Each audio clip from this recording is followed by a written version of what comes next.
தஞ்சாவூரைச் சேர்ந்த இன்ஜினியர் கோவிந்தராஜன் மகனாக 1938 பிறந்தவர் ஜி. பத்மநாபன். பெங்களூரில் பள்ளிப்படிப்பை முடித்து இன்ஜினியரிங் படிப்பில் சேர்ந்த இவர் அதில் நாட்டமில்லாததால் சென்னை மாநில கல்லூரியில் பிஎஸ்சி வேதியியல், டெல்லி இந்திய வேளாண் ஆராய்ச்சி நிறுவனத்தில் எம்எஸ்சி படித்தார்.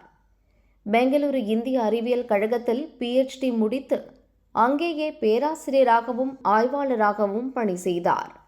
உயிரி தொழில்நுட்பம், உயிர் வேதியியல் துறைகளில் ஆய்வாளர்களை உருவாக்கினார்.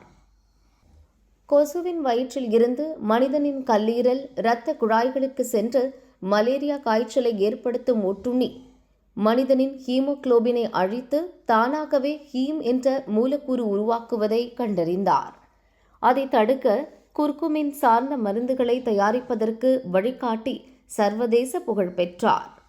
நாட்டின் உயரிய அறிவியல் விருதான விக்யான் ரத்னா, பத்மஸ்ரீ, பத்மபூஷன் பெற்றுள்ள இவருக்கு இன்று 88வது பிறந்த தினம். இதே நாளில் அன்று